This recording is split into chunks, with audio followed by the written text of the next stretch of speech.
Glória a Deus, boa noite, meus irmãos, sejam bem-vindos. Quem que está animado aí? Glória a Deus, eu também estou animado. Hoje nós vamos começar a falar sobre jejum, amém? Nós terminamos o nosso tema sobre oração na terça-feira passada e hoje vamos falar sobre jejum, amém? Não é? E jejum, ela traz o equilíbrio da oração, não é? Às vezes a gente pende só para um lado, desequilibra. É importante nós termos uma vida de jejum e oração. Jesus disse que há certas castas de demônios que nós só vamos vencer com jejum e oração. Mas o grande propósito de jejum não é vencer demônio, não é? Que o que nos dá a condição de vencer demônio é a presença de Deus, não é verdade? O grande propósito de jejum e de oração, na verdade, tudo que a gente faz na nossa vida é ter a presença de Deus manifesta nas nossas vidas, amém? Aleluia? Feche seus olhos então, vamos orar ao Senhor, para que Ele venha falar conosco. O objetivo não é que você simplesmente tenha conhecimento, mas que você deixe por meio da palavra, o Espírito Santo de despertar para uma vida de jejum, para uma vida de oração, para uma vida de consagração ao Senhor. Aleluia, Pai Santo, Pai amado, Pai querido, Senhor, nós te louvamos mais uma vez nesta noite. Nós queremos, Senhor, aprender a te adorar na beleza da tua santidade. Senhor, nós queremos poder nos render ao Senhor, porque o lugar mais alto da nossa jornada é aos teus pés, Senhor. Queremos nos render completamente ao Senhor. Senhor nosso Deus, que nesta noite o Senhor venha dar-nos ouvidos para ouvir a Tua palavra, Pai.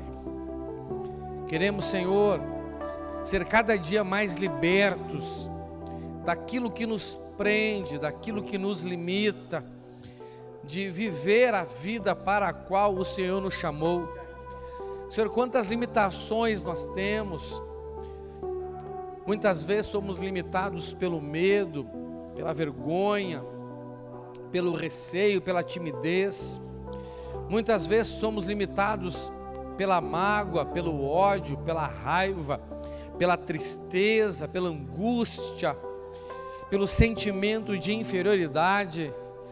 Senhor, são tudo sementes malignas que o mundo plantou em nós. E o Senhor diz que a planta que o Senhor não plantou, o Senhor arranca. E o Senhor arranca por meio da verdade, Senhor, porque é o conhecimento da verdade que gera a libertação. Então, Senhor, estamos aqui nesta noite para sermos libertos pelo Senhor, para sermos potencializados pelo Senhor, Pai.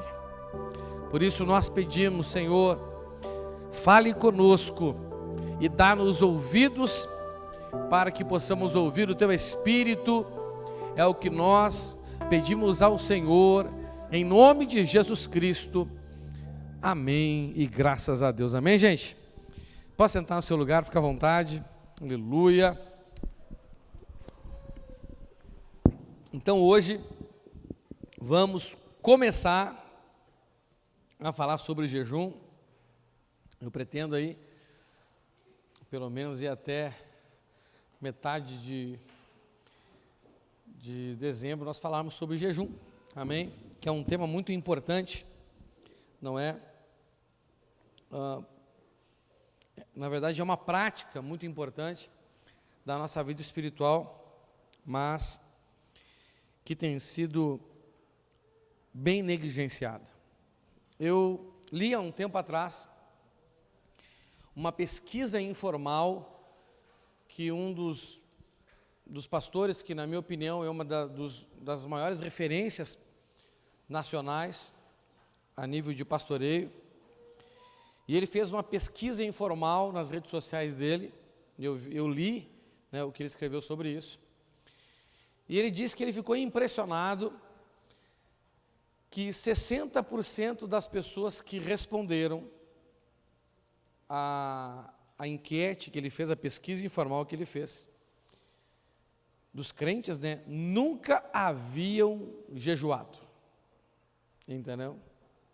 Nunca haviam jejuado. Não é? E isso já é em si uma estatística bem ruim mesmo. Mas eu acredito que se nós pegarmos o universo de crentes, eu particularmente acredito que a estatística deve ser bem pior. Por quê? Porque eu acredito que as pessoas, né, que responderam àquela pesquisa, fazem parte de um universo que segue ele, que gosta de ouvir ele, não é? Então, já são crentes que já têm um interesse um pouco maior por aprender da palavra, não é? A maioria dos crentes, infelizmente, tirando o momento que eles têm no culto, a maioria não se interessa em nenhum outro momento da semana por conhecer algo de Deus, por buscar entendimento. Não, essa é uma grande realidade. Então eu acredito que aquele universo de pessoas que seguem ele, que acompanham ele semanalmente, não é? Daquele universo, 60% daquelas pessoas ali nunca haviam jejuado, pelo menos uma vez. Por isso que eu acredito que no universo da igreja, não é? Da igreja, a estatística ainda é pior, é mais assustador o dado estatístico, né? Entendeu? Agora, esses são aqueles que nunca nem tinham jejuado, 60%. E se ele perguntasse assim, ó, quem jejuou, entendeu, uma vez por ano, você acha que ia ser mais de 60% ou menos? Mais. Aqueles que jejuam uma vez por mês, você acha que ia ser, né? A resposta negativa é ser mais de 60% ou menos de 60%? Bem menos, não é verdade? Aqueles que jejuam uma vez por semana. Você está entendendo? O que isso mostra? Isso mostra que nós, cristãos, estamos rejeitando, deixando de lado, práticas que necessariamente deveriam fazer parte constante da nossa vida, não é? O crente, ele tem que viver em santidade, tem que ter uma vida de santidade, o crente tem que ter uma vida na palavra, o crente tem que ter uma vida de oração, o crente, ele tem que ter uma vida de jejum, não é? Por exemplo, vale ser casado, mas não viver a vida de casado? Você já ouviu falar de pessoas que casam, mas não vivem a vida de casado? Alguém já ouviu?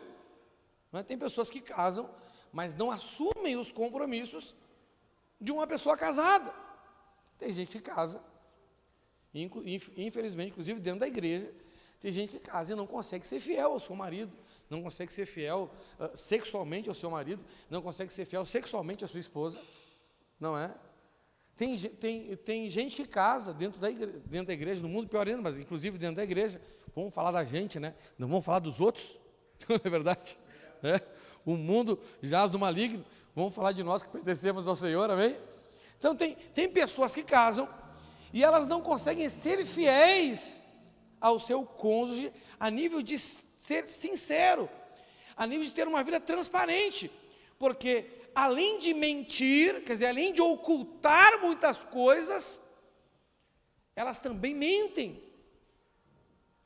Muito marido oculta coisas da sua esposa, muito marido mente para a sua esposa, muita esposa oculta coisas dos seus maridos. Eu acho que as mulheres não fazem isso, né? As mulheres não ocultam nada, né? Você está me entendendo? E ainda mente, ou seja, não é fiel naquela aliança, né, de não, nós somos uma só pessoa, né? Nós vamos construir uma vida juntos. Você pode contar, não é, com a minha fidelidade, com a minha sinceridade, com a transparência. É ou não é verdade? Sim ou não? Que casamento implica num acesso total. Sim ou não? Não é? Por exemplo, dificilmente alguém vai chegar para mim e vai perguntar assim, ó, o que tu está pensando? A minha esposa pergunta. O que você está pensando? Ela é minha esposa, eu tenho que ter acesso até aos meus pensamentos. Se eu dizer para ela assim, não te interessa, eu estou tendo uma vida de marido? Não é verdade? É uma só carne, não é um só cérebro, mas tem que dividir até os pensamentos. Não é verdade? Assim como pessoas fazem isso na sua vida matrimonial, assim como pessoas fazem isso na sua vida congregacional, não assumindo compromissos que, por ser parte de uma congregação, deveriam assumir. Tem gente que também não assume o compromisso de vida que tem com o Senhor, e um dos que tem sido muito negligenciados é a vida de jejum que o Senhor tem a expectativa que nós tenhamos. Não é verdade? Então, né, as estatísticas, elas estão ao nosso desfavor. Você está entendendo? Não é? Hoje eu vejo muitas pessoas entrando em conflito, quando elas começam a ver que as coisas na igreja não fluem. Não é? Alguém aqui já ficou chateado, em conflito, quando você percebe que as coisas na igreja não estão fluindo? Alguém já ficou assim? As pessoas ficam, né? Mas por que elas entram em conflito? Porque elas não olham para o todo. Elas olham geralmente para uma, duas ou três pessoas, porque embora nós sabemos que nós somos um corpo, nós não nos olhamos como um corpo, e como na nossa cultura, não importa qual é o problema, o que importa é que é o culpado, não é verdade? Sim ou não? Não é? Então, a nossa cultura é assim, culturalmente nós somos assim, o ser humano é assim, não é?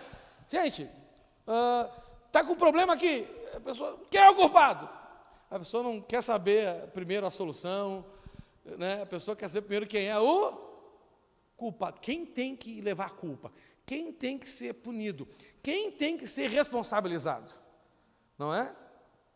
Isso muitas vezes gera um conflito na vida da gente, e geralmente os líderes, né? Até preguei um pouco sobre isso no segundo, o líder é sempre o que um dos primeiros a levar a culpa, não é verdade? Sim ou não? Pensa, meu irmão, não é? Um dos primeiros a levar a culpa. Você já viu quantas pessoas, elas olham uma coisa na vida do líder, que elas não gostam, ou que de fato às vezes é um problema, ela pensa assim, rapaz, isso vai me afetar, né?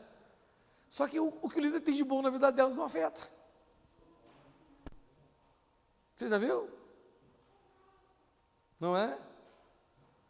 Tem gente que já falou assim para mim assim, ó, testemunho meu agora, não é?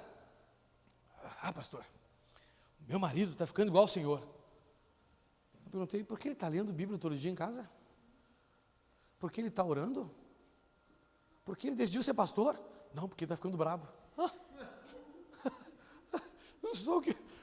Você está entendendo? Né? Isso já aconteceu com o seu, meus amiguinhos. Né? Está ficando igual a mim, né? Deve estar orando mais, deve estar lendo Bíblia, deve estar estudando, não é verdade? Né? Deve estar cuidando dos irmãos da igreja, né? A pessoa olhou para o marido dela brabo e falou assim, rapaz, isso é culpa do meu pastor, porque o meu pastor é gaúcho, de vez em quando ele é brabão também, então só pode ser influência dele, né? Mas quando é coisa boa, é só o Espírito Santo. Quando é coisa boa, é porque ela dobrou o joelho e orou, não é verdade? Porque ela jejuou, entendeu? Né? E a culpa é do líder. Vocês têm que amar mais os pastores e os líderes, amém? Você está entendendo? Mas por que a gente entra em conflito? Porque nós não olhamos para o nível da igreja, o nível do corpo, tendo como referência a Bíblia. Aí nós vamos começar a entender melhor. Quando a gente começa a fazer estatística, eu gosto de estatística.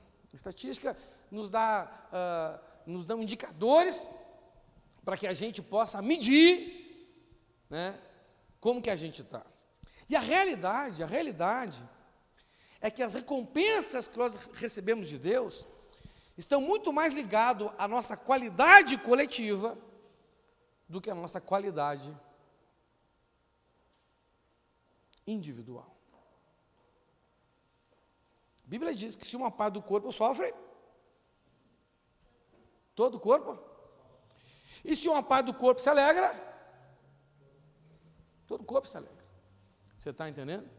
Então tem pessoas que nesse entendimento, às vezes elas estão se dando bem, e elas pensam assim, rapaz, eu só posso estar abalando. Irmão, nada que Deus faz para a gente, Deus olha especificamente para a gente. Deus olha para quem? Para o corpo. Faça um estudo bíblico de Gênesis e Apocalipse e conta quantas vezes Deus falou com um indivíduo, mandou uma mensagem para um indivíduo, e quantas vezes Deus mandou mensagem para o coletivo, por uma cidade, por uma nação, por um povo, por uma igreja. Você vai ver que poucas vezes na Bíblia Deus falou com um indivíduo. Nós, porque somos individualistas, nós individualizamos aquilo que ouvimos. Eu me lembro que uma vez eu estava ouvindo uma pregação, e o pastor falou assim, ele leu um texto, né? Israel, não sei o quê, não sei o quê, não sei o quê. Aí eu falei assim, onde está Israel? Coloca o seu nome. Ele estava me ensinando a pegar algo que está direcionado ao coletivo e olhar como se Deus estivesse falando só para mim. E que se eu fizer aquilo, a minha vida está resolvida. Mas não é verdade. Você está entendendo? Para nós sermos abençoados, eu não tenho que me preocupar só se eu estou orando, só se eu estou jejuando, só se eu estou... Não. Eu tenho que me preocupar se o grupo a qual eu faço parte está fazendo. Não para decidir se eu vou ou não ficar no grupo, mas para trabalhar para que as pessoas daquele grupo façam o que todos nós temos que fazer, para que todos sejam abençoados. É ou não é verdade? Sim ou não? Não é? A dor que um membro do corpo faz o corpo inteiro sentir, tem o objetivo de todo o corpo rejeitar aquele membro, ou os outros membros querer sair do corpo, porque aquele membro está fazendo todo o corpo sofrer, ou essa dor é um sinal que todo o corpo deve cuidar daquele membro.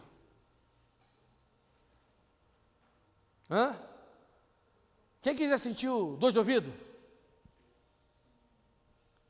Que essa dor, que mensagem essa dor passou para você? Que mensagem essa dor passou para você? Você ouviu, você teve uma dor no ouvido direito. Você ouviu o seu ouvido esquerdo e falou assim, eu não aguento mais, esse ouvido está sempre doendo. Eu quero sair dessa cabeça. Não? Nunca? Quem já sentiu dor num dedo da mão? Quem já ouviu aí, porque claro, se um dedo sofre, não é? Todo o corpo sofre, não é verdade? Eu já não consegui dormir por causa de dor num dedo, entendeu?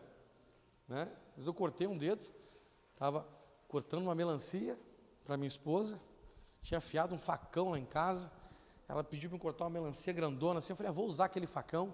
Meu irmão me deu um talo aqui no dedo, aqui, meu Deus do céu, irmão. Deu para ver quase o osso. Não entendeu? Meu irmão tem que ver a primeira noite para dormir com esse dedo assim. Eu tinha que ficar com a mão para cima, porque se eu baixasse a mão, latejava. Você está me entendendo? Né? E ela, vai no médico, eu, machão, não vou. E não fui. E não dormi aquela noite. Na segunda eu já dormi. Não sei se porque o dedo ficou bom, porque eu não aguentava de sono. Mas que eu dormi. Então, a dor que nós sentimos sabe, pela debilidade do outro, é para um sinal que nós devemos cuidar daquele membro. Não é verdade? Porque olha só, com o mesmo peso que você mede, você será medido. Sabe por que tem muita gente sendo descartada por Deus? Porque tem muita gente que descarta coisas por causa de problema. Aí você tem problema. Deus te descarta, não porque não te ama, mas é porque você escolheu esse tipo de procedimento. Entendeu? Então, quando nós olhamos para o coletivo, para a igreja, e nós começamos a ver essas estatísticas, quantos por cento das pessoas oram, quantos jejuam, quantos vivem em santidade, não é? Quantos maridos amam as suas esposas de verdade, no padrão bíblico, quantas esposas honram os seus maridos no padrão bíblico, não é?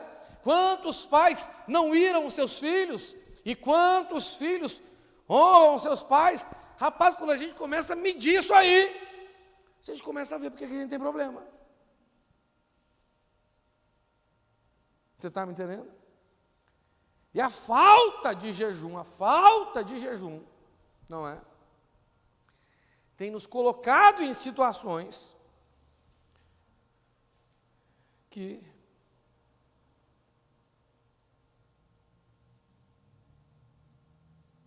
nos impede de viver aquilo que Deus tem para nós, como corpo, e consequentemente como indivíduos, não é? Esse é um outro motivo pelo qual nós temos que amar a igreja, porque se nós não cuidamos da igreja, nós receberemos da igreja a média daquilo que todos nós somos, na média. Você está me entendendo? Essa é uma grande realidade. Deus faz isso para nos ensinar a nos preocupar com os outros, para nos ensinar a ser corpo. Amém? Não é? Pastor, tem recompensa individual? Tem. A salvação é individual. Você não vai para o inferno por causa do pecado do outro. Né? Você não é condenado por causa da negligência do outro.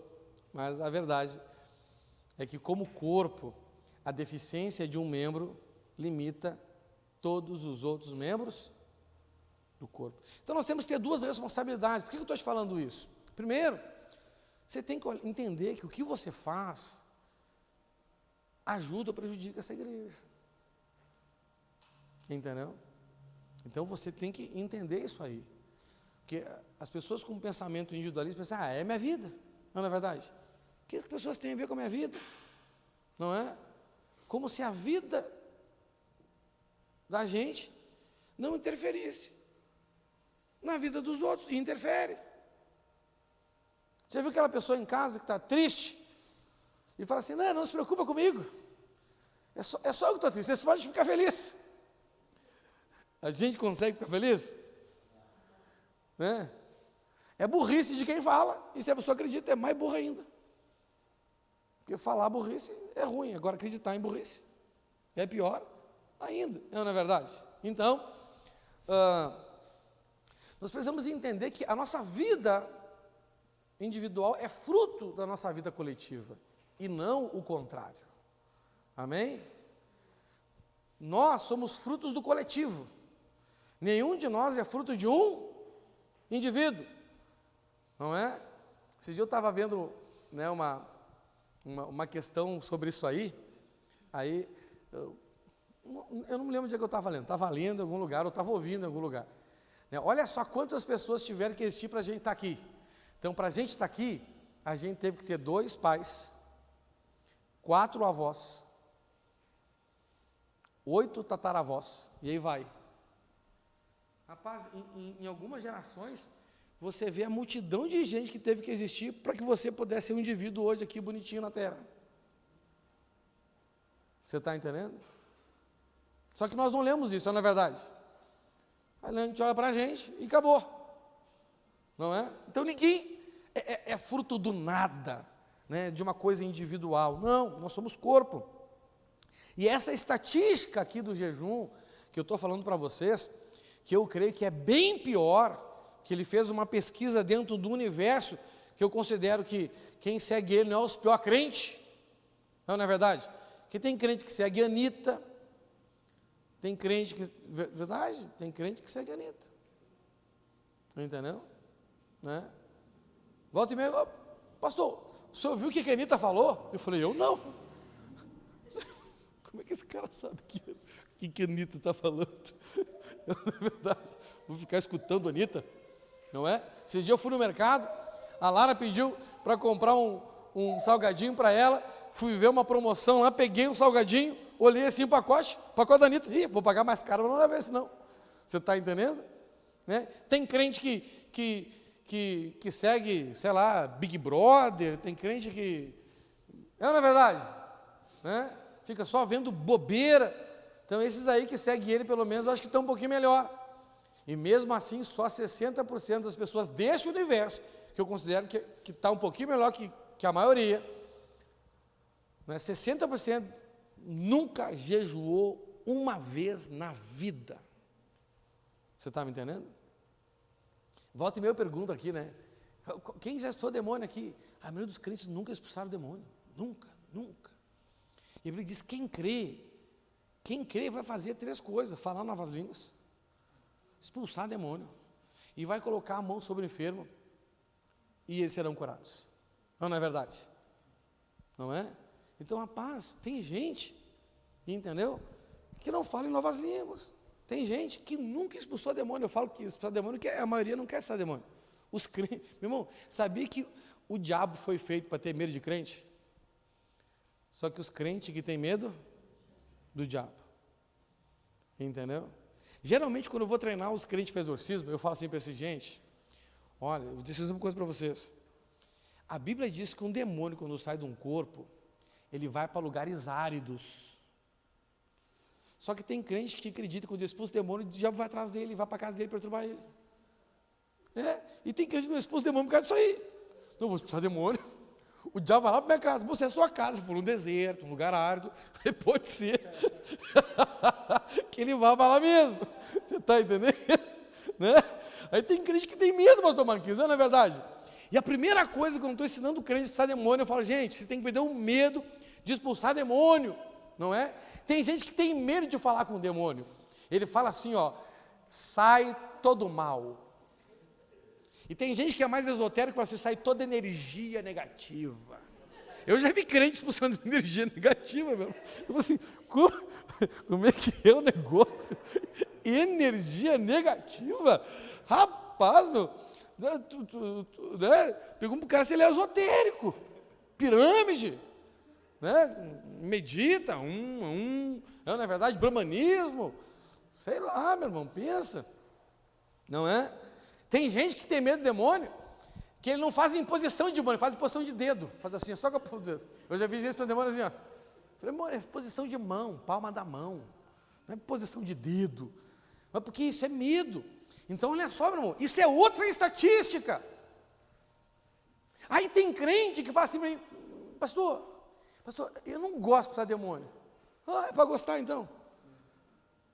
É para gostar agora. Jesus disse, quem gosta de expulsar demônio, expulse o demônio. É quem crê, é quem o quê? Quem crê. Não é quem gosta.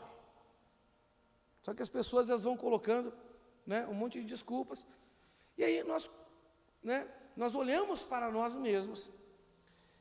E quando nós olhamos as estatísticas de nós como igreja, nós conseguimos discernir o porquê que nós estamos tão distantes das promessas do Senhor.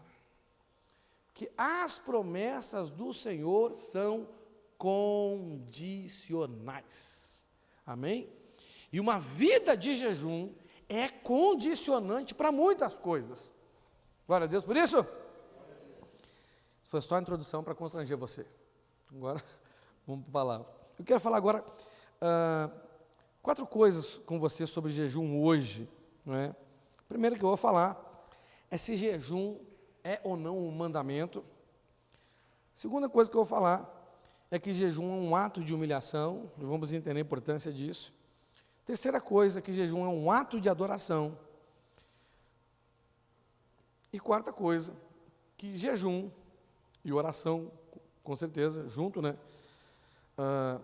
Estabelece um ambiente favorável a ouvirmos, se ouvir aqui, entre aspas, porque a gente não ouve Deus com o ouvido humano, ouvirmos a voz de Deus. Amém? Vamos lá então para o primeiro ponto que eu quero tratar com vocês hoje, que jejum, ele é um mandamento ou não, não é? Eu não sei se você tem essa dúvida, entendeu? Mas quando não é, a gente começa a estudar sobre um assunto, entendeu? Nós começamos a ver as dúvidas que as pessoas têm sobre determinados assuntos, não é? Quando eu comecei a estudar sobre dons aqui, quem lembra? Quando eu comecei a estudar sobre dons, né? Logo no início, eu falei sobre se os dons, eles ainda são vigentes ou não são vigentes. Porque tem igrejas e tem linhas teológicas que creem que dom não existe mais, que acabou o tempo das manifestações. Então, biblicamente, nós vimos ali que isso não é verdade, né? Os dons, eles não cessaram. Existe a corrente dos cessacionistas e dos pentecostais, né? A gente é pentecostal, nós cremos na manifestação constante e permanente do Espírito Santo. Ele mora em nós. E ele não está aqui para dormir dentro da gente. Não é verdade? Ele quer agir através de nossas vidas, né? Essa é a grande realidade. Com relação ao jejum também, e não só o jejum, porque o jejum a gente classifica ele como aquelas coisas que são os sacrifícios da nossa vida de fé, entendeu? E tem muitas pessoas que entendem que Jesus, ele já fez todo o sacrifício por nós, e a gente tem que ficar agora aqui só curtindo as bênçãos. Tem gente que prega isso. Não, você não precisa sacrificar, não. Você não precisa jejuar, não. Você não precisa se esforçar, não. O Senhor, ele já sofreu tudo por você. Então agora, entendeu? Já que você entregou a vida para Jesus, só fiquei dizimando, ofertando e recebendo as bênçãos. Não é?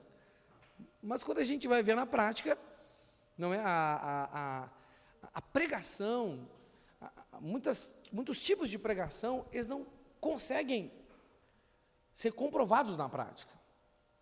Quando eu entreguei minha vida para Jesus, eu cursava Química na Federal Rio Grande do Sul. Estava me formando para ser professor, fazia licenciatura em Química. E eu trabalhava já na indústria há bastante tempo. Meu primeiro emprego foi numa indústria farmacêutica. Não é? Quando eu era criança, eu queria ser bombeiro. Aí eu vi que não ia dar certo, bombeiro não ganha bem. Aí depois, quando eu fiquei um pouquinho mais maiorzinho, eu pensei que eu ia ser médico. Aí descobri que meu pai e a mãe eram pobres, isso é muito difícil. Aí decidi, vou fazer engenharia da computação. Não é? Quando estava ali terminando o ensino fundamental, que naquele tempo era o primeiro grau, né? Aí eu já trabalhava na indústria farmacêutica e eu queria fazer engenharia da computação. Então eu me inscrevi para fazer o ensino médio numa escola técnica que tinha um curso técnico em processamento de dados. Então eu fazia o segundo grau com a ênfase em processamento, o ensino médio hoje, né? Naquele tempo, segundo grau, com ênfase em processamento de dados. Aquele tempo que o disquete ainda era aquele disquete molão, sabe? Peguei a transição do molão para aquele mais menorzinho assim, mais durinho. Meu irmão, que negócio chato. Aí eu pensei assim, rapaz, eu já tinha uns 18 anos naquela época, ou menos, um pouco, menos, sei lá, 16, 17 anos. E eu pensei assim, cara, eu estou trabalhando numa indústria química, né, cara, que mexe com essa área química, né, a área de farmácia mexe com a área bioquímica, e química, eu não gostei muito da área bioquímica, mas falei, rapaz, eu vou fazer química, já estou no negócio mesmo, não é verdade? Eu me lembro lá que às vezes, na empresa que eu trabalhava lá, iam pessoas que estavam se formando, que iam fazer estágio, e o grande drama da vida deles é o seguinte, rapaz, eu estou abrindo mão de um emprego que eu ganho bem, às vezes o cara trabalhava num banco, ganhava bem, mas para se formar, ele precisava fazer o estágio, ele tinha que abrir mão daquele negócio. Eu falei, rapaz, se eu burrice, eu estou aqui mesmo, não é verdade? Já vou me formar na área aqui mesmo, e quando eu Se tiver que fazer estágio, já estou ganhando bem, não vou precisar ser do meu trabalho, e vai resolver a minha vida. E eu trabalhava com análise química, com desenvolvimento de análise, e tipo assim, a ciência, tu pega ali, tu tem que, as teorias têm que ser comprovadas na prática, não é verdade? Se não tiver um experimento que comprove aquilo que você ali desenvolveu na teoria, aquilo não vale de nada, não é? E quando eu comecei a ler Bíblia, como eu tinha a minha mente treinada para isso, eu comecei a observar, né, o que eu fazia, o resultado, ficava observando o que a pessoa fazia e o resultado. Então, às vezes, né, eu vi uma pessoa com um problema na vida dela, chegava para o meu pastor assim: Abraão, por que ela tem esse problema? Entendo, por que ela está desse jeito? Meu pastor, meu pai na fé, alguns aqui já conhecem ele, um homem muito inteligente. Eu falava assim: César, olha, provavelmente a pessoa está quebrando esse princípio. Eu chegava, eu encostava, quando eu tinha intimidade: como é que está a vida? E começava a conversar. Rapaz, não é que dava certo o negócio? Entendeu? É uma vida de ação e reação. Então tem pessoas que pregam coisas que quando a gente vai ver na prática, rapaz, não é comprovado. E a Bíblia, ela é uma Bíblia ela é uma palavra que ela é viva e ela é eficaz, não é? Dá para se comprovar na prática. Então, quando a gente pega essas teologias aí, que passou o tempo do sacrifício, que Jesus fez todo o sacrifício, não precisa fazer mais nada, né? Na prática, você vai ver a vida daquela pessoa, principalmente o aspecto espiritual da vida dela, você vai ver que não é uma vida abundante. Na verdade, a vida, o relacionamento dela com a palavra de Deus está muito mais ligado ao aspecto filosófico do que, de fato, as manifestações gloriosas e maravilhosas da vida de Deus na vida delas. Você está entendendo? Isso é filosofia por filosofia. Crer em Platão, em Sócrates é mais fácil. Exige muito menos sacrifício. Você está me entendendo? Não é? Essa é uma grande verdade. Então, muitas pessoas têm essa dúvida aí, né? Espero que você não tenha, mas se você tem, eu quero te ajudar a se livrar dela. Jejum, ele é ou não é um mandamento? Bom, vamos lá. Vamos analisar aqui um aspecto do Antigo Testamento. Está lá em Levítico 23, do 26 ao 29. Eu vou ler na Almeida Revista Atualizada. Levítico 23, do 26 ao 29. Coloque para nós aí, meu filho. Levítico 23, do 26 ao 29. Presta atenção aqui.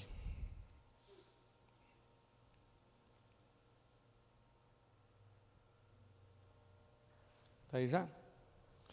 Acompanhe comigo ali, por favor. Disse mais o Senhor a Moisés: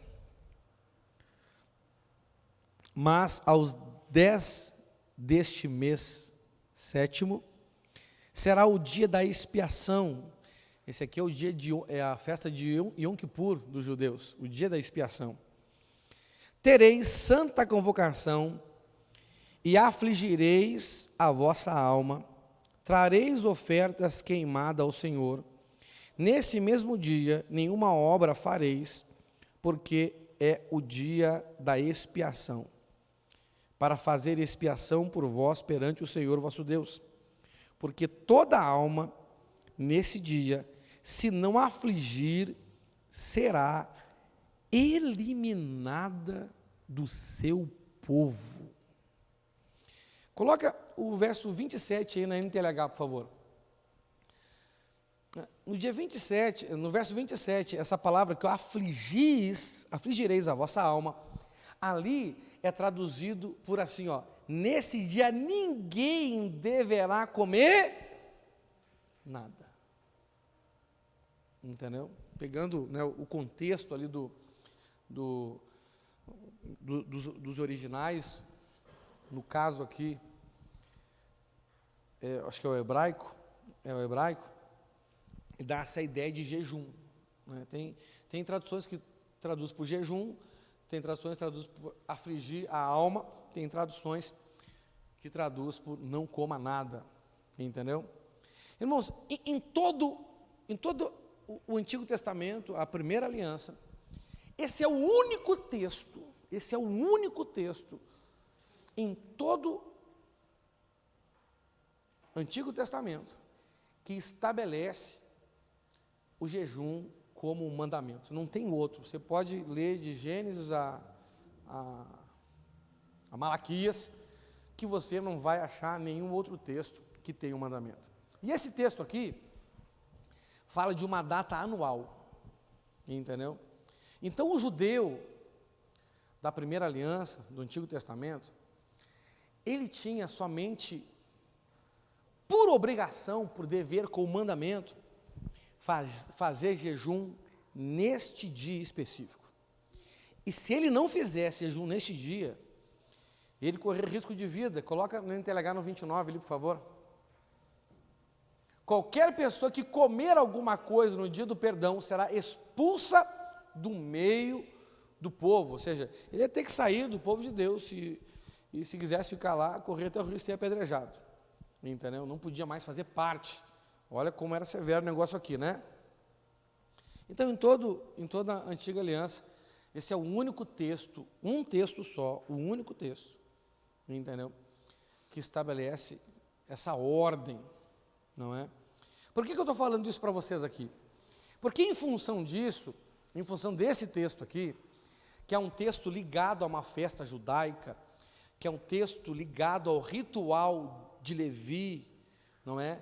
E nós vivemos na nova aliança não debaixo do sacerdócio da ordem de Levi, nós vivemos na nova aliança debaixo do sacerdócio da ordem de Melquisedeque. O escritor de Hebreus diz isso muito, diz para a gente, o sacerdócio da ordem de Melquisedeque é o sacerdócio eterno, é um sacerdócio que existia muito antes da aliança, que sempre existiu, né, que representa o próprio Cristo. Na guerra lá que Abraão teve com os 3 reis, ele deu o dízimo de tudo de todos os despojos para Melquisedeque, rei de Salém, sacerdote do Deus Altíssimo.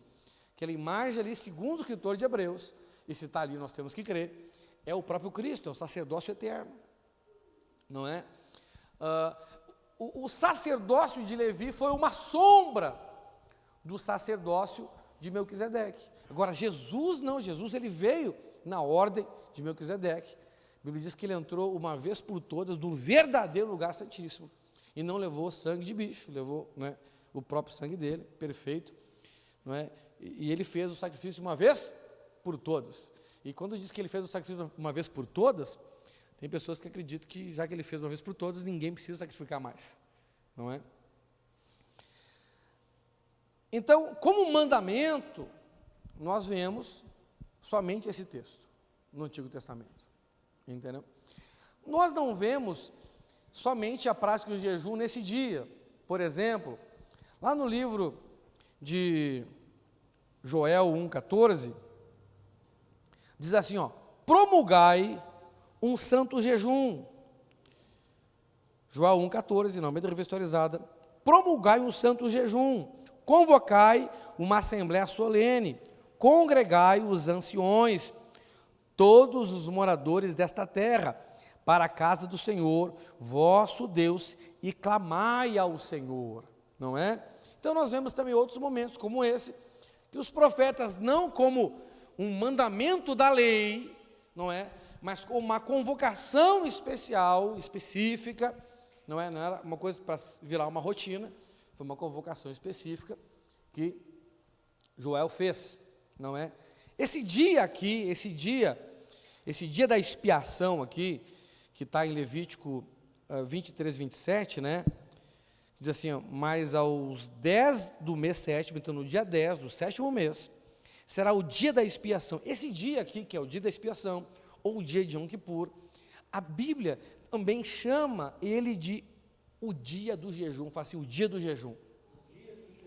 Isso, em vários momentos da Escritura Sagrada, quando você vê assim, o dia do jejum, eles estão se referindo a esse dia aqui, da festa de Yom Kippur, do dia da expiação, do dia de jejum, que todo mundo tinha que jejuar, se não jejuar, seria expulso do meio do povo, não é?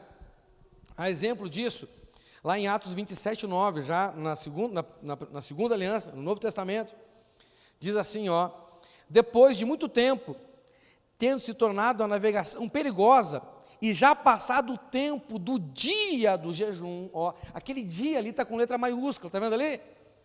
Que está falando desse dia aqui, que era o dia da nação de Israel, o dia da expiação, o dia de Yom Kippur, o dia do jejum, não é? Então ele era uma referência no calendário anual, é que nem a gente dizer aqui, depois do Natal, depois do Dia das Mães, não é? A gente estava fazendo o calendário desse ano, com a superintendência, na segunda-feira agora, ontem, e a gente sempre tem que se ligar quando a gente vai fazer a agenda do início do ano, a referência é qual feriado? O Carnaval, a gente tem que cuidar do Carnaval, né?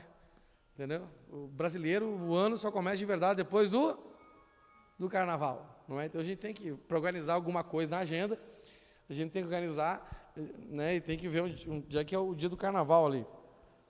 Você está entendendo? Então nós vamos ter, exatamente isso mesmo.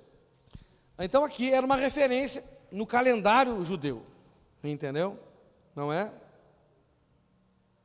No Novo Testamento, quando nós olhamos para o Novo Testamento, nós não achamos nenhuma ordem de Deus estabelecendo o jejum como mandamento.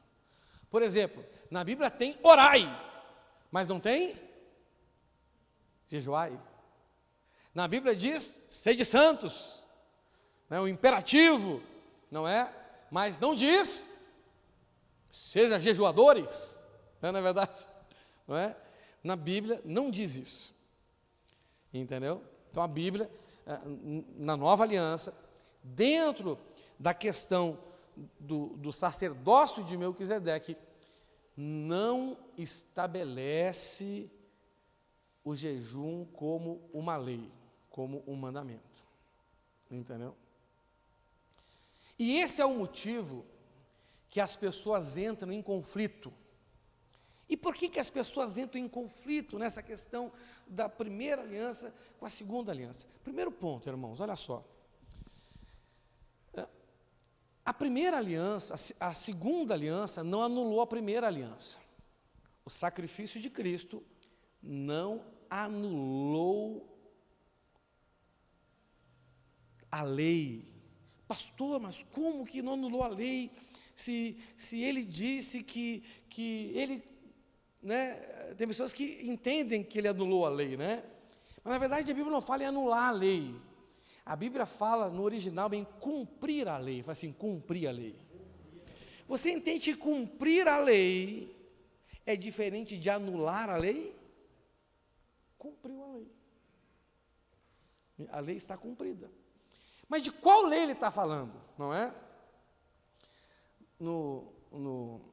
Na primeira aliança tem 5 tipos de lei, fala assim, 5 tipos de leis.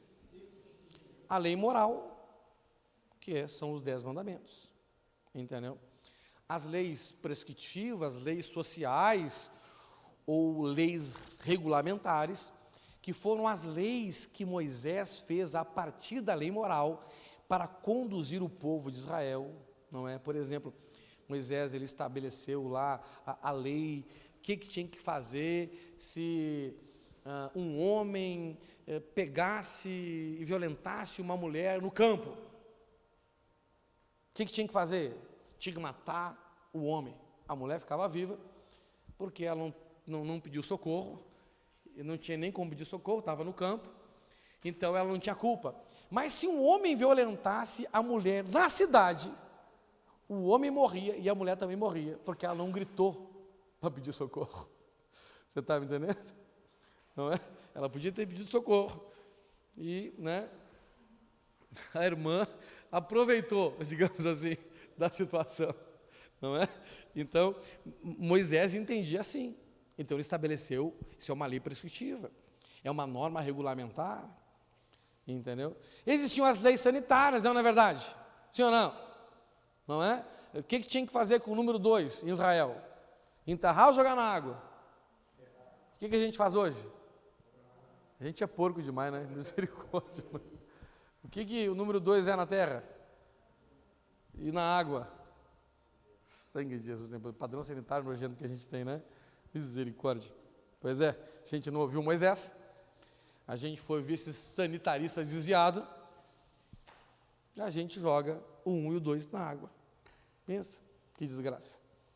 Não é? Toda casa podia ter uma horta frutífera. Né? A gente ia gastar menos. Mas vamos lá. Então, existem leis espirituais, não é? E existem as leis cerimoniais. Fala assim, leis cerimoniais. As leis cerimoniais, as leis do livro de Levíticos, foram as leis que Jesus cumpriu na cruz. Porque as leis de Levíticos, elas estabeleciam todo o cerimonial, sacrifício, purificação, o tipo de roupa que o sacerdote tinha que usar, o que ele tinha que fazer, quantas vezes ele tinha que fazer, com o que ele tinha que fazer, como que ele tinha que fazer, não é verdade? Jesus, ele cumpriu isso, entrando no verdadeiro Santo dos Santos, uma vez por todas. Hoje essas leis de Levi, elas têm um caráter didático para a nossa vida, até porque é impossível você entender a expiação, é impossível você entender a importância do sacrifício de Cristo, é impossível você entender salvação se você não entender a dinâmica da lei do sacerdócio levítico. Você está entendendo? Essa é uma grande realidade, não é? O véu do tempo rasgou, o que significa isso? Não sei o quê. A gente tem que conhecer essas coisas. Mas essa lei, ela não foi anulada, ela tem um valor ainda para nós, um valor de ensino, um valor de revelação. Não precisamos mais matar bicho, porque Jesus já cumpriu uma vez por todas. Ele não anulou, ele cumpriu. Então, na verdade, o Antigo Testamento, ele complementa o Novo Testamento, e o Novo Testamento complementa o Antigo Testamento. Você está entendendo? Então as pessoas têm confusão. Outra confusão que as pessoas fazem com essa briga assim, mas isso é mandamento, isso é mandamento, isso tem que fazer, isso é coisa da antiga aliança, sabe? Por que é isso? Porque entenda uma coisa, olha só, na nova aliança, o centro de tudo era a lei. Fala assim, lei. Que lei? Essas 5 que eu falei para vocês. 5 tipos de lei. No Novo Testamento, o centro é o quê? Uma pessoa. Muito mais do que lei, nós temos que olhar para Ele. Você está entendendo? Muito mais do que lei, temos que olhar para quem? Para Ele. A palavra de Cristo é mais importante? A palavra é menos importante? A palavra do Novo Testamento é menos importante que a do Antigo Testamento? É claro que não.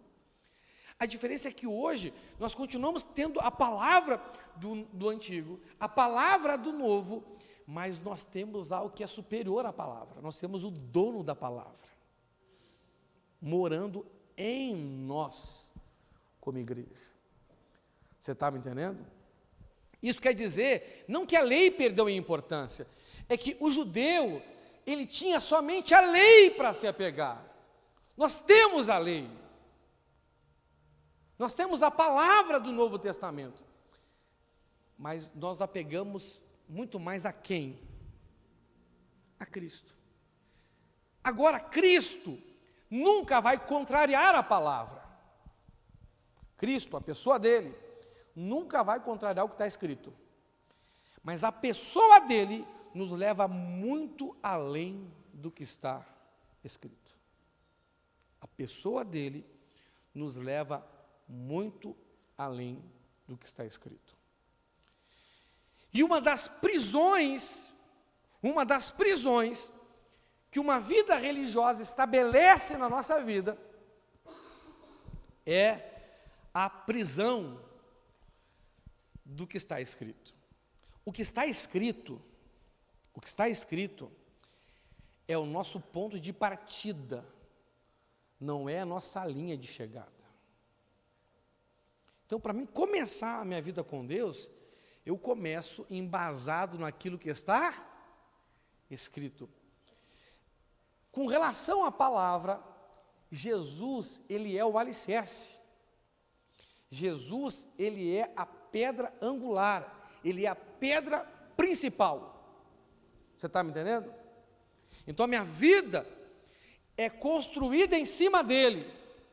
Ele disse: quem ouve os ensinamentos e os coloca em prática é comparado a um homem sábio que construiu a sua vida sobre a rocha. Amém? Então é o ponto de partida. Tem crente que acha que a linha de chegada dele é assim: não, quando ele estiver cumprindo tudo, eu cheguei. Não. Você pode começar a construir a casa agora. Você está entendendo? Nós temos que estar bem embasados. O apóstolo Pedro fala que essa mesma pedra, que é para servir de alicerce para nós, entendeu? Para algumas pessoas se torna pedra de tropeço. E ele diz que ela se torna pedra de tropeço, porque elas não creem na mensagem segundo a vontade de Deus para elas. Então elas creem na mensagem segundo a vontade delas para elas mesmas. Você está entendendo?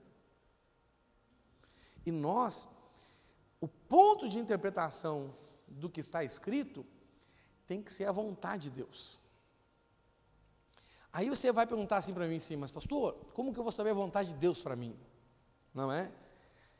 A vontade de Deus para todos nós está revelada na vida de uma pessoa. Na vida de quem? De uma pessoa. Quem é essa pessoa? É Jesus. Porque a vontade de Deus para você está muito além do ministério que Deus te deu. Sabia disso? O que a gente chama de chamado. A gente confunde chamado com ministério. Qual o chamado da igreja? Ide e fazer discípulos de todas as nações. A igreja foi chamada para isso, para mais outras coisas, mas o principal chamado dela é esse. Ela tem chamado para fazer discípulo, ela tem chamado para ser luz do mundo, tem chamado para ser sal da terra, não é? Mas vamos ficar só no fazer discípulo agora. Agora, esse é o chamado. Como que você vai cumprir essa missão? O Senhor vai te dar um serviço para fazer.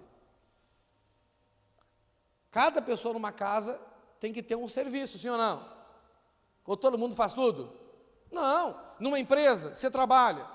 Cada um tem uma função, cada um tem um serviço. Ministério vem da palavra servir, né? Diaconia, servir. Isso é ministério. É servir, é um trabalho que eu tenho para fazer. Entendeu? Mas a vontade de Deus para mim não é o trabalho que eu tenho para fazer. Qual a vontade de Deus para mim? Que eu seja pastor? Não. O trabalho que Deus me deu para fazer é o caminho que Ele escolheu dentro do corpo para me conduzir até a vontade dEle. E a vontade dEle é a mesma para todos nós, porque a referência da vontade de Deus é a mesma para todos nós, é Cristo. Você está entendendo? Não é? É a esperança da glória. Cristo em nós. A esperança da glória. É por isso que nós, lá em Antioquia, na igreja de Antioquia, nós somos chamados, a partir daquele dia, como nós somos chamados de cristãos. Ou seja, pequenos cristos.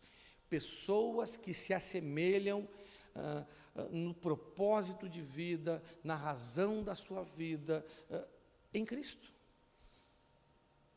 Ele é a revelação da vontade de Deus para nós. Por isso que o apóstolo Paulo fala, por exemplo, assim: sede meus imitadores, como eu sou de Cristo. Então, sabe, quando o apóstolo Paulo fala que a letra mata, é que ele via que as pessoas ficavam discutindo sobre mandamento, ensinamento e não sei o quê, só que ele via que aquelas pessoas estavam apegados muito mais ao conhecimento do que à pessoa de Cristo. A maioria das pessoas na igreja acaba buscando muito mais conhecimento do que Cristo. O conhecimento é bom por quê? Porque, meu irmão, olha só, sem conhecimento, sem conhecer a verdade, a gente nunca vai chegar no nível da vida de Cristo. Mas o conhecimento não é o propósito em si. O propósito de nós conhecermos as Escrituras Sagradas É porque as Escrituras revelam Cristo para a gente, desde Gênesis até Apocalipse. No primeiro pecado, já está lá a imagem de Cristo, não é verdade? O cordeiro que foi imolado para que cobrir a nudez, para que Deus tivesse a roupa a cobrir a nudez do homem, sim ou não? E a imagem, sabe, essa digital divina, ela está impregnada em todos os tempos, desde Gênesis até Apocalipse. Cristo é a figura central, não é? Da Bíblia, né? Na primeira aliança, a espera da vinda dele. Na segunda, a preparação para a volta, não é verdade? A figura central é Cristo, é uma pessoa. E as pessoas ficam perguntando, mas o que está escrito na primeira aliança? O que está escrito na segunda aliança? E não sei o quê, e elas começam uma discussão teológica do veneno, meu irmão. Rapaz, vai orar, meu irmão. Porque eles desconectam tudo isso de Cristo. Não é? Então, embora, na primeira aliança tem só um versículo, 2 ou 3 que fala do mandamento do jejum, e na nova aliança não tem nenhum. A pergunta é: Cristo jejuou? Então acabou. Você sabe entender? Se ele jejuou, meu irmão, se ele jejuou, acabou. O que vale mais? Ele ou o que está escrito? Ele, não é verdade? Claro que ele nunca vai fazer o que está escrito, mas não é o que está escrito que valida ele, é ele que valida o que está escrito, é nele que nós vemos a vontade de Deus. Então, se eu interpretar a Escritura Sagrada desconectado de Cristo, eu tenho que ler a Escritura Sagrada e pensar em Cristo. Pastor, mas como que eu vou pensar em Cristo se ele nunca vi ele? Meu filho, ele disse para a gente, há 12 anos atrás, como igreja, é melhor para vocês que eu vá. Porque se eu for, eu enviarei para vocês o Consolador. Então, o que nós acreditamos? Nós acreditamos que nessa questão de discernir Cristo como referência, era mais fácil para os discípulos que o viram com olhos naturais, do que para nós que não vimos.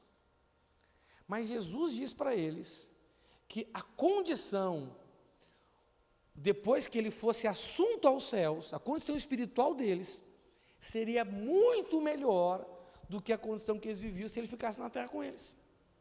Ele já tinha morrido, já tinha ressuscitado, não é verdade? Já estava bom, né? A morte, a ressurreição, não é? Já tinha consolidado a salvação, já estava tudo salvo, mas ele nos daria uma condição espiritual ainda melhor. Ele diz, então é melhor para vocês que eu vá. Então hoje, nós temos ele em nós. E se você for um crente sincero, e está lendo a Escritura Sagrada, e pensar assim, rapaz, Senhor, me mostra como que o Senhor praticaria isso. Não é? E se você se você tem uma base boa de conhecimento, o Espírito Santo ele começa a trazer memórias na sua vida. O apóstolo Paulo fala assim para uma das igrejas, gente, para Gálatas, eu descrevi tão bem para vocês o que aconteceu, que é como que se vocês tivessem visto.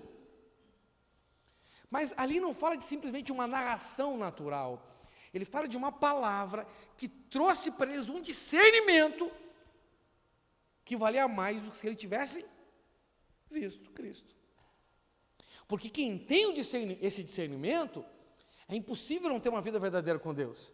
Agora, todo mundo que viu Cristo teve uma vida com Ele? Não. Tem gente que viu Ele andando em cima d'água. Judas viu e traiu o cara ainda. Judas era um daqueles. Que homem é esse? Que é o vento e a tempestade obedece à sua voz. Não é? Só que, como nós somos materialistas, nós damos muito mais valor para aquilo que vemos do que para a testificação do Espírito em nós.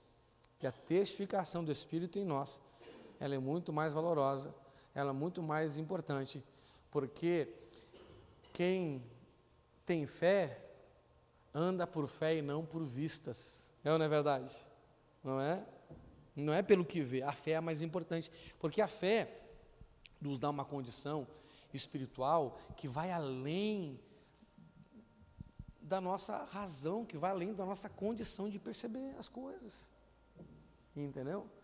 Então, irmãos, jejum, tem coisas que são mandamentos, amém?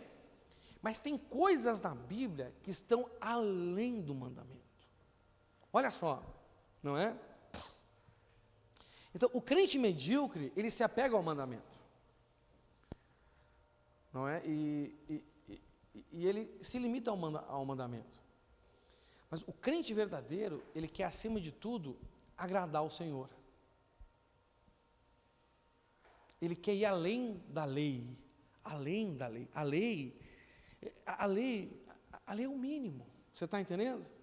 A lei é o mínimo. Você sair daqui com o seu carro agora e você parar no sinal de trânsito. Você espera que o guarda chegue assim, ó, parabéns que você parou no sinal. Está vermelho, ele vai te parabenizar. Sim ou não?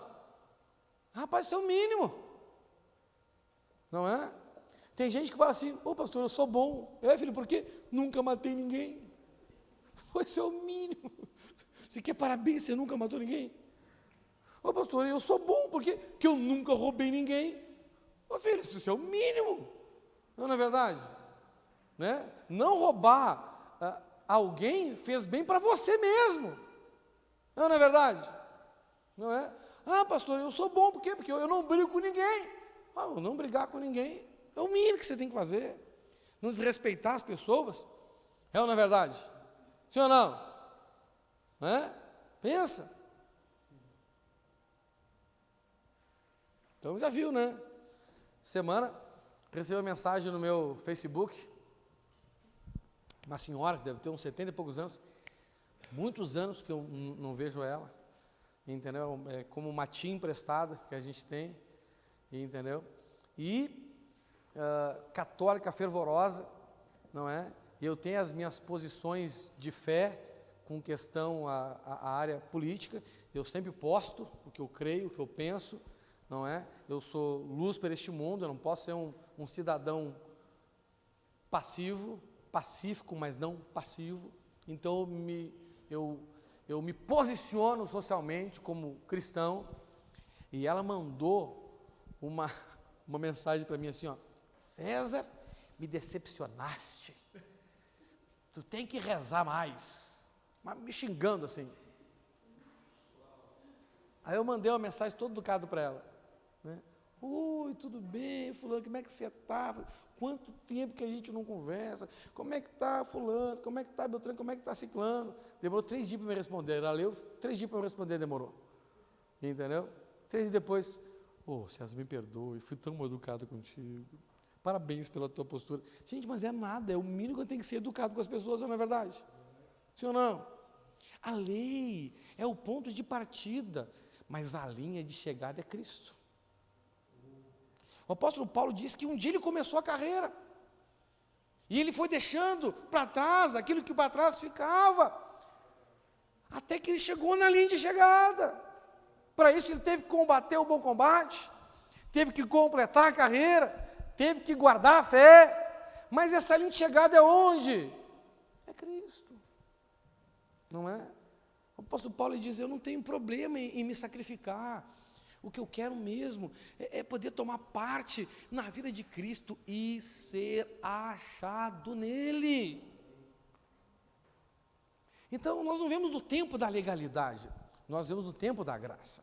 Amém? E jejum, está muito além de um mandamento. Está na vida de Jesus. Pode não ter um mandamento escrito, jejuai como tem orai. Não é? Não está escrito na Bíblia, mas está na vida daquele que é a inspiração e o centro de toda a Escritura Sagrada. Embora não seja um mandamento, não é? O Senhor, Ele tem uma expectativa. Ele espera que a gente jejue. Mateus 6, do 16 ao 18. Coloca aí. Mateus 6, 16 ao 18. Ó. O que diz ali? Quando jejuares, não vos mostreis contristados como os hipócritas, porque desfiguram o rosto com o fim de parecer aos homens que jejuam, ou seja, quer se mostrar para as pessoas, não é? Ah, pastor, eu não faço isso, pastor.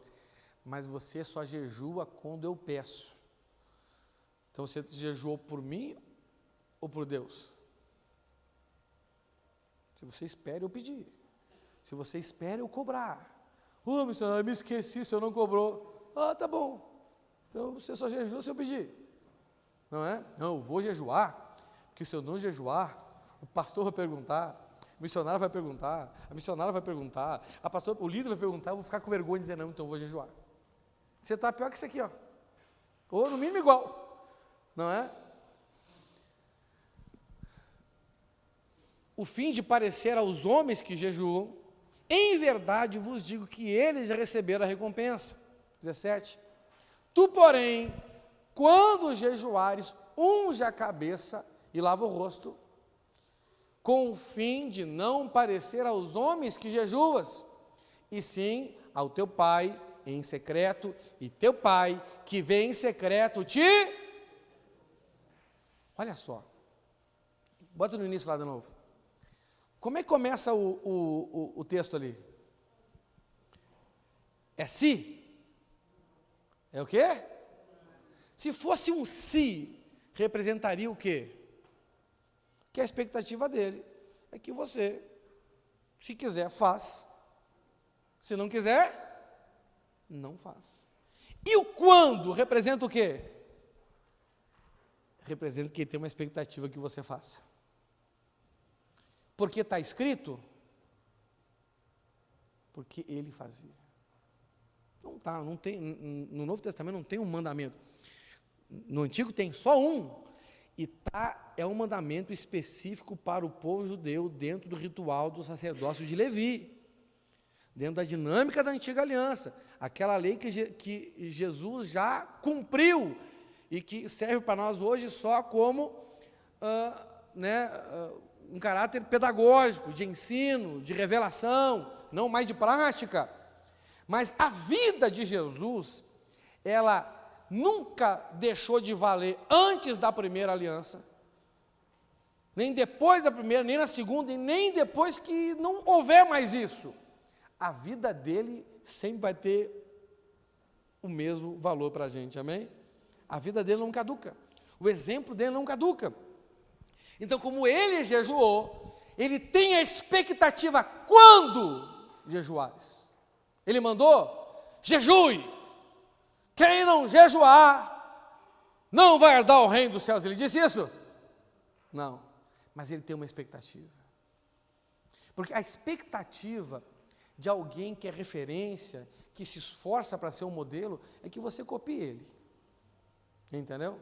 Volta e meia, os irmãos da igreja aqui que eu tenho mais intimidade, pastor Marquinhos?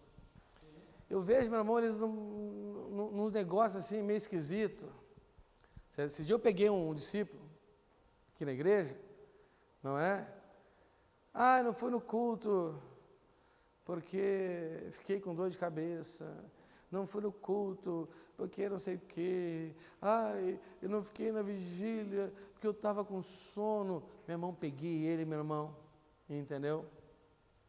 E comecei a lembrar aí dos meus testemunhos. Lembra aquela vez que eu quebrei o dedo e fui para o culto? Estava me arrumando na casa da irmã da minha esposa para ir para o último dia da conferência que meu pai na fé ia pregar. Entendeu? Peguei o sapato no quarto, já de meia, e fui sentar na sala para colocar o sapato no pé. Meu irmão, bati na quina assim, ó, do armário, assim, meu irmão, rapaz, pensa num móvel que eu acho que foi feito pelo próprio Satanás. Meu irmão, gente, me deu uma dor, falei, quebrei o dedo dessa vez. Tirei a meia, o meu dedinho estava assim, ó, torto para o lado assim, o dedinho antes do minguinho, entendeu? Meu irmão, olhei para ele, ele começou a arrochar. Eu falei, rapaz, a primeira coisa que eu pensei, eu vou ter que ir no médico. Aí eu pensei assim, não, mas se eu for no médico, eu vou perder o meu pastor pregando. Meu irmão, prendi a respiração, puxei o dedinho, botei para o lugar, botei a meia, botei o sapato e fui para o culto. Entendeu? Dedo latejando. Você está entendendo? Depois do culto, fui para a praia ainda com o dedinho daquele jeito. Com os irmãos. Lembra, né? O Damanquinho estava lá. Você está entendendo? Aí contei outras situações, né? Outro testemunho. Aí eu perguntei assim, você é ovelha de quem? Teu pastor é o Clodovil, por acaso? Que não pode ser, meu irmão. Você está me entendendo? Não é? Teu pastor prega ideologia de gênero. Você está, porque, cara, o cara é uma moça. Ai, tô com dor, ai, fiquei triste, minha mulher gritou comigo. Rapaz, se a alegre está comigo, corre o risco dela, não vim para o culto. Mas eu venho. Ela grita comigo, se eu não estou no dia bom, vou gritar mais alto com ela ainda. Entendeu? Mas eu venho, puta, eu não vou falar com isso não. Você está me entendendo? Não que tem que gritar, a Bíblia diz que não pode gritar, mas se eu não estou no dia bom, eu sou ser humano, vai que um dia, né? Você está me entendendo? As pessoas são muito dodói, porque, gente, um líder, ele tem uma expectativa que você olhe para ele, pegue aquilo que é bom, porque nem tudo em mim é bom, viu? E imite pelo menos aquilo que é bom. Só que Jesus, o que tem de ruim nele, meu irmão? É tudo bom. Você está entendendo? Né? Você é crente, você é cristão, você está imitando quem? Né? Tem cristão que está mais parecido com Buda do que com Jesus. Esse dia eu olhei nesse espelho e falei, rapaz, estou ficando que nem Buda, tem que mudar essa vida. Tem que voltar a pedalar. Daqui a pouco vão pensar que eu sou budista. Misericórdia. Está amarrado, né, gente? Você está entendendo? Então Jesus, porque ele fez, ele tem uma expectativa que o mandamento seja só o ponto de partida, que ele seja a linha de chegada. Então existe uma distância entre o mandamento e o Cristo. E é essa distância, quando você resolve percorrer essa distância, que você começa a avançar na vida em abundância. E jejum é uma das coisas que não está mandado, mas ele tem a expectativa que você faça. Né? A pessoa pergunta assim para mim, missionário, eu sou obrigado? Não, não é obrigado. Mas ele tem a expectativa que você faça. Ah, eu tenho que cuidar de vida, pastor, eu tenho que cuidar, eu tenho que visitar. Onde é que está escrito visitai? Onde é que está escrito liderai? Onde é que está escrito isso? Não está escrito em letra, mas está na vida do nosso Senhor. Ele quer que você percorra essa distância, sabe? Existe uma distância entre o que está escrito e a vida dele. E quando você começa a andar daí para cima, você começa a viver a vida em abundância. É por isso que hoje a igreja tem dificuldade em viver vida abundante, porque o mandamento deixou de ser o alicerce e passou a ser o telhado, passou a ser uma tampa na vida da gente. Chego até ali e acabou. Não, está resolvido. É que nem o moço rico. Senhor, o que eu tenho que fazer para ser salvo? Faça isso, faça aquilo outro, faça não sei o quê, faça não sei o quê, faça não sei o quê, faça não sei o quê, faça não sei o quê. Não é verdade? Aí ele estufou o peito. Ô, Senhor, já faço tudo isso. Tem mais alguma coisa? Aí Jesus faz uma pergunta para ele. Você quer ser perfeito? Você vê que não tem mais nada a ver com o mandamento, não é verdade? Jesus não contrariou ele, diz, não, você não está cumprindo, não, ele realmente cumpriu o mandamento. Um judeu fielzaço, entendeu? Botava no bolso muito fariseu ali, que era líder, não é? Aí ele fala assim, então venha, deixa de lado essas coisas aí, tu te orgulha, venha e me siga.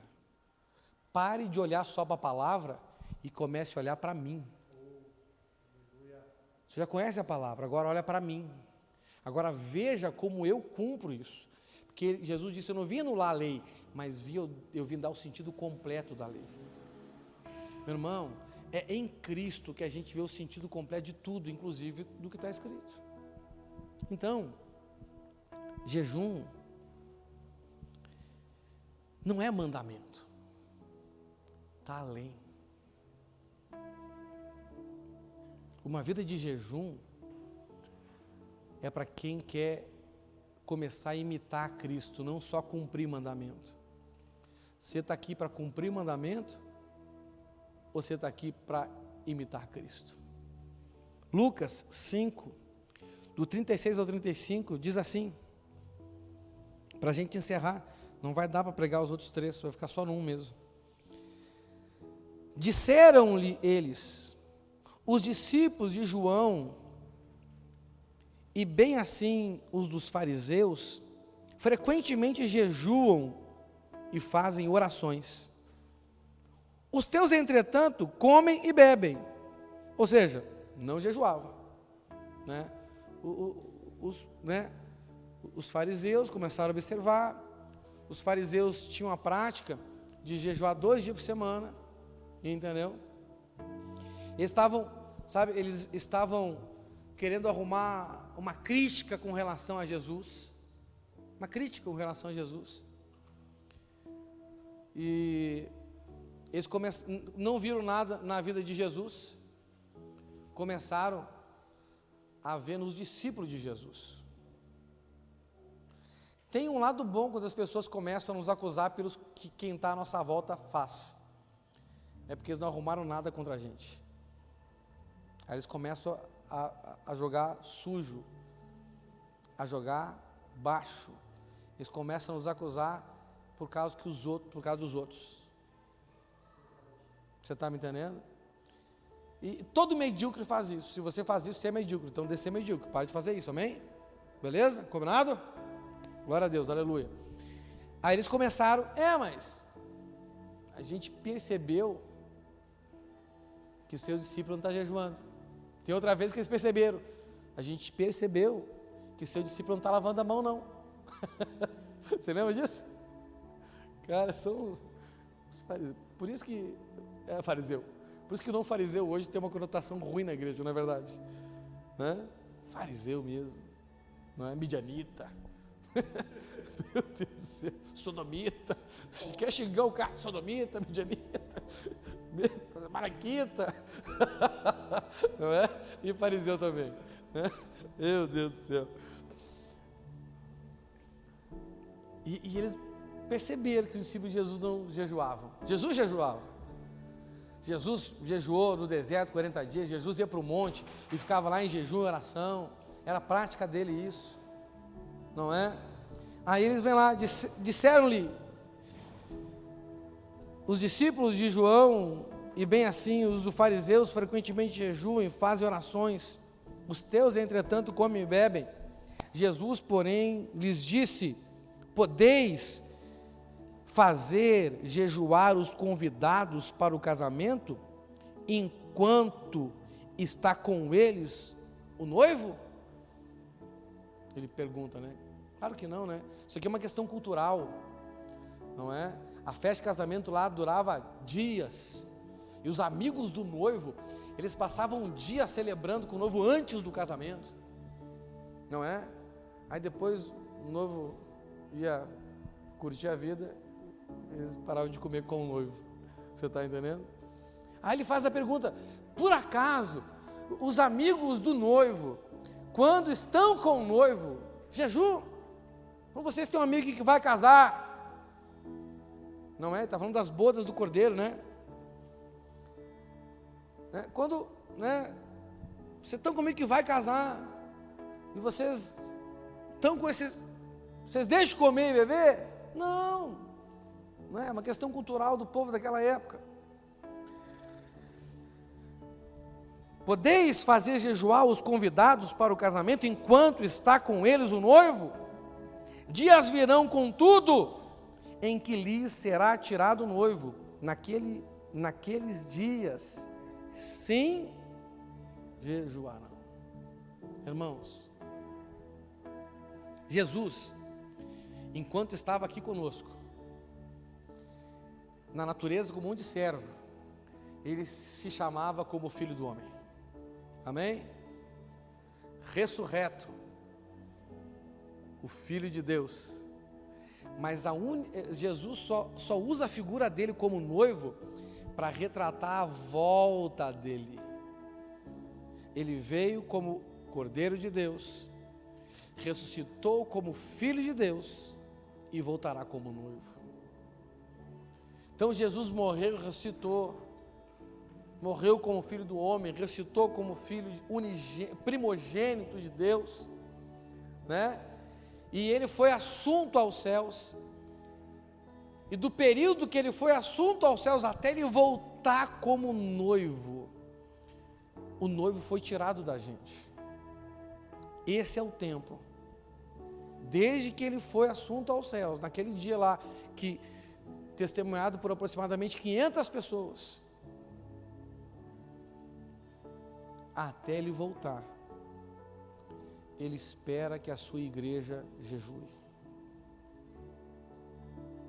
Ele espera que a sua igreja vá além do que está escrito, não a quem, não uma interpretação errada, não é olhar assim para a Escritura, e de forma alguma eu estou desmerecendo a Escritura, por favor, não caia nesse engano, mas eu estou fazendo você olhar para a Escritura através de Cristo. Ele é a referência, Ele é o modelo, Ele jejuava, Ele espera que você jejue, porque Ele disse, quando você jejuar, e Ele te instruiu, não é verdade?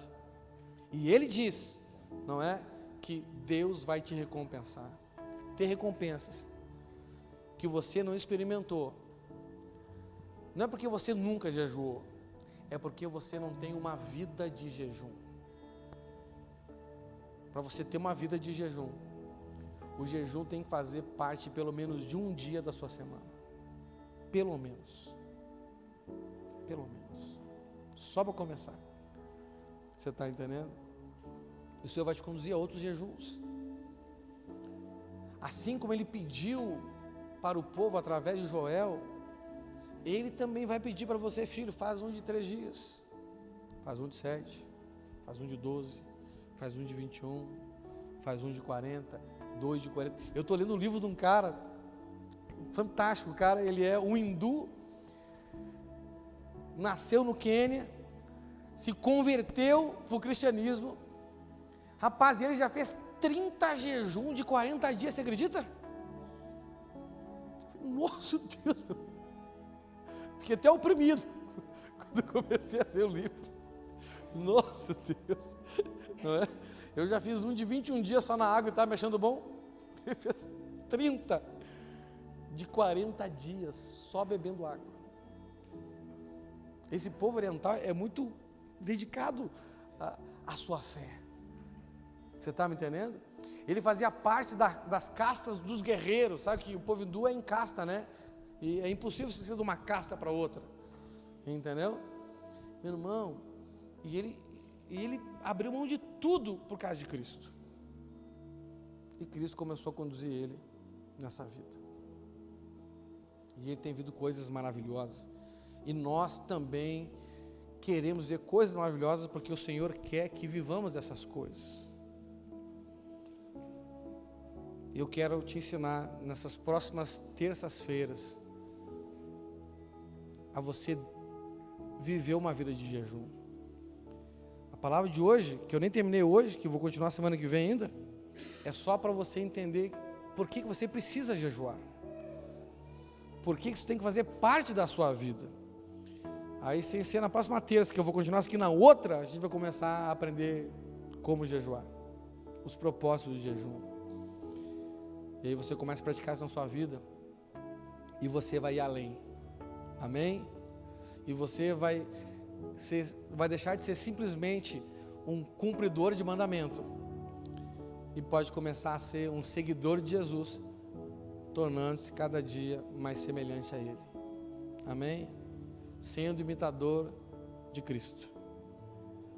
Vai além do que está escrito. Fique de pé no seu lugar, vamos orar ao Senhor. Feche os seus olhos.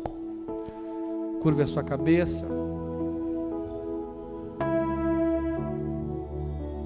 Senhor nosso Deus, Pai Santo, Pai amado,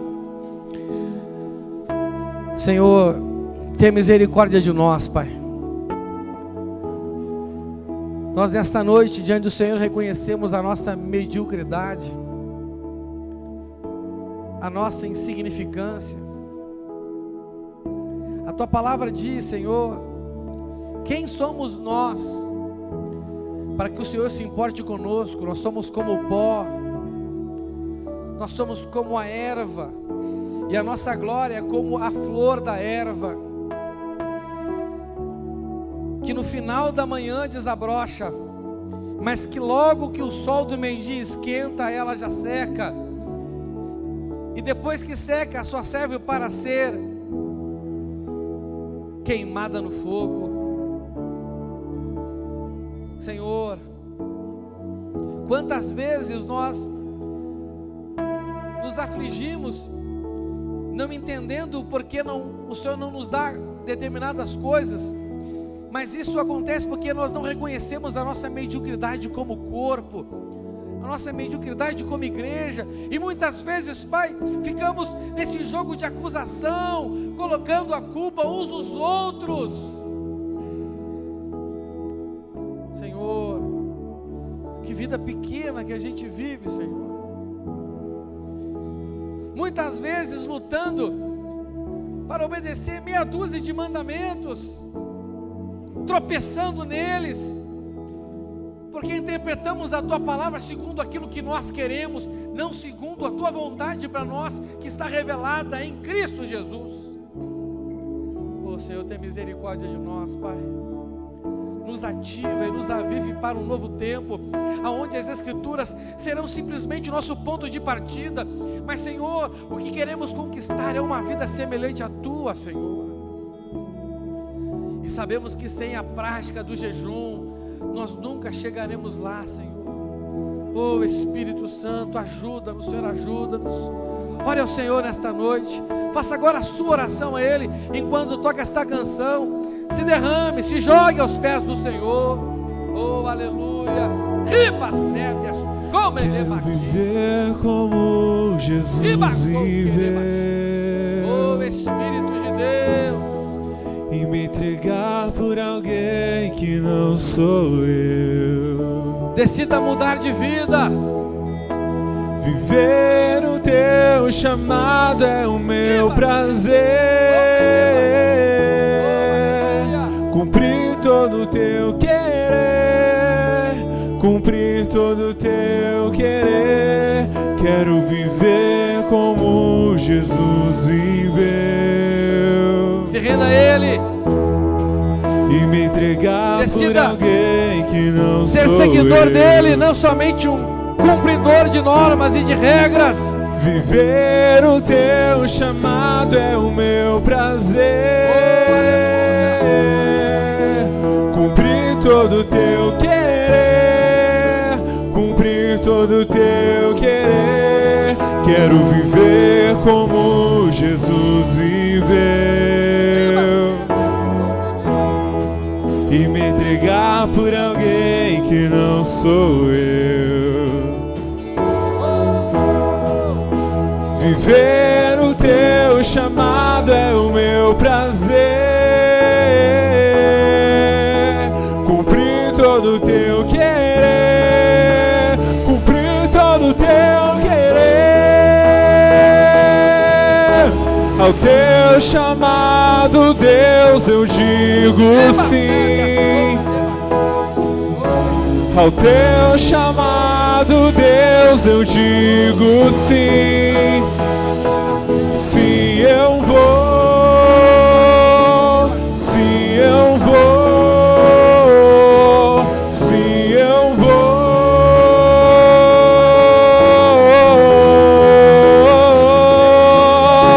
Ao Teu chamado, Deus, eu digo sim. Ao Teu chamado, Deus, eu digo sim. Sim, eu vou. Sim, eu vou.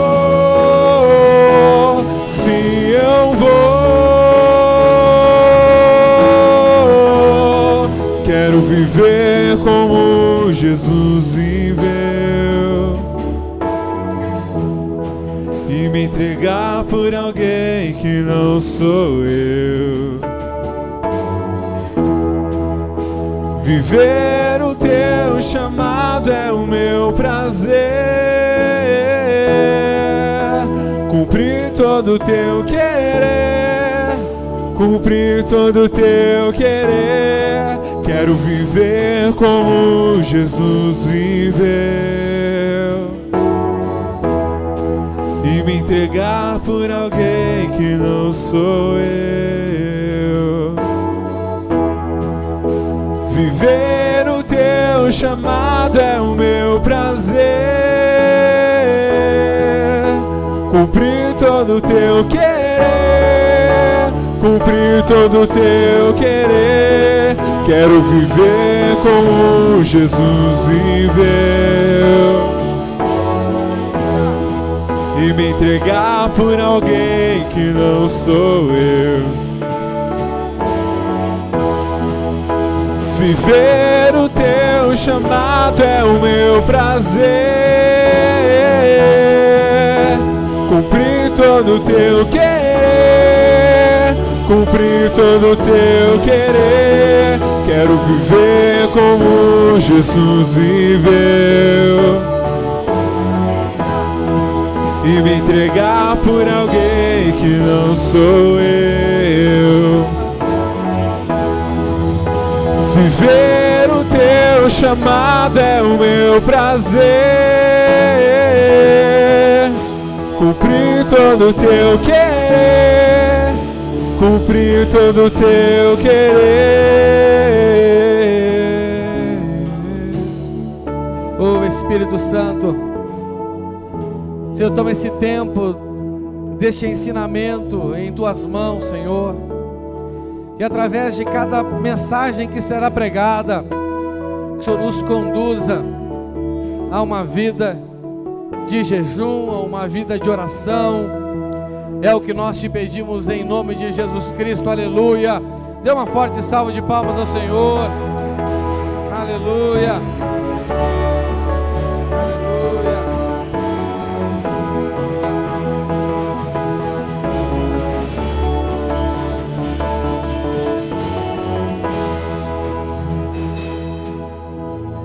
Graças a Deus, amém, meus irmãos?